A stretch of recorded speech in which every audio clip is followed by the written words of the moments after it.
Selanjutnya kita ke Gorontalo, ada Puspa. Puspa, ada cerita menarik apa dari Gorontalo? Silakan. Ya, terima kasih. Selamat siang, Andre dan juga saudara. Hari ini ada dua informasi yang dapat kami sampaikan dari Kompas TV Biro Gorontalo untuk segmen Cerita Nusantara kali ini. Informasi pertama, saudara, Kejaksaan Tinggi Gorontalo berhasil mengungkap dugaan tindak pidana korupsi proyek kanal banjir Tangidaan di Kota Gorontalo dan resmi telah menetapkan 3 orang tersangka. 1 dari 3 tersangka adalah Kepala Bidang Sumber Daya Air di Dinas PUPR Provinsi Gorontalo.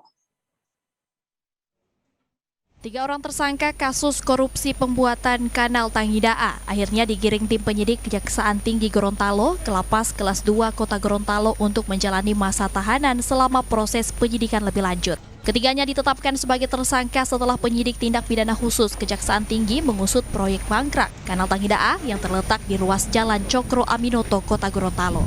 Dari penyelidikan yang dilakukan ditemukan adanya tindak pidana penyalahgunaan anggaran pada proyek tersebut. Berdasarkan perhitungan Badan Pemeriksa Keuangan, kerugian negara yang diakibatkan mencapai 4,5 miliar. Hari ini, status dari para saksi yang diperiksa dengan 2 alat bukti yang cukup, sehingga 3 saksi tadi dinaikkan statusnya jadi tersangka. Dan hasil pemeriksaan di lapangan, tim penyidik bersama Badan Pemeriksa Keuangan RI dan Satker terkait yaitu PUPR dan juga para PPK, pelaksana dan pengawas telah menghitung, maka terdapat selisih pekerjaan senilai 4.595 juta sekian, dan terduga terdapat aliran dana pekerjaan pembangunan kanal banjir Tangidaan kepada beberapa pihak yang tidak berhak dan digunakan bukan untuk keperluan pekerjaan itu sendiri.